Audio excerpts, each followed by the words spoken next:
Merci, Président. Monsieur le Premier ministre, vendredi dernier, la maire de Canteleu, ville de l'agglomération de Rouen, a été victime d'un emballement médiatico-judiciaire d'une violence inouïe.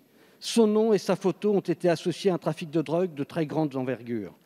Placée plusieurs heures en garde à vue, aucune charge n'a été retenue contre elle. Cependant, 19 personnes interpellées, mais une seule photo sur les journaux et les articles de presse.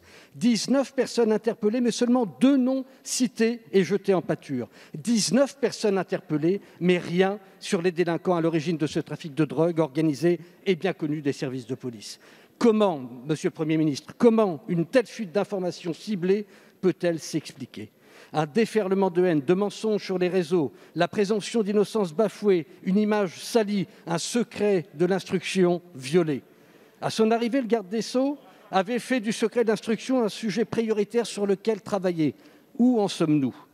Cette situation met également en lumière l'engagement quotidien des milliers d'élus que compte notre pays, mais aussi les risques auxquels ils s'exposent et doivent faire face pour lutter contre la délinquance et les grands trafiquants. Mélanie Boulanger, comme beaucoup d'autres élus, tire pourtant la sonnette d'alarme sur les trafics de stupéfiants depuis longtemps. En écrivant au préfet et au gouvernement, en interpellant avec ses collègues les pouvoirs publics, 36 postes supplémentaires avaient été promis dans la police de l'agglomération rouennaise. Rien n'a été encore fait. Nous ne le répéterons jamais assez.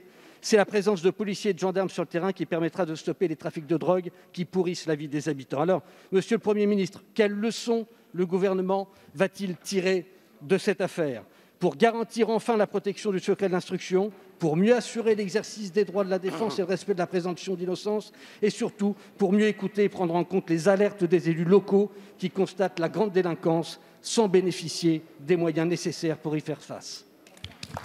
Merci, cher collègue.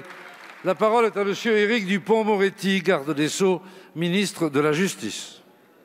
Merci, Monsieur le Président. Monsieur le député Le Seul, s'il me fallait en quelques mots vous répondre, je choisirais incontestablement les mots présomption d'innocence, séparation des pouvoirs. Certes, tout le monde est présumé innocent avant qu'une juridiction, et ce de façon définitive, ait dit le contraire.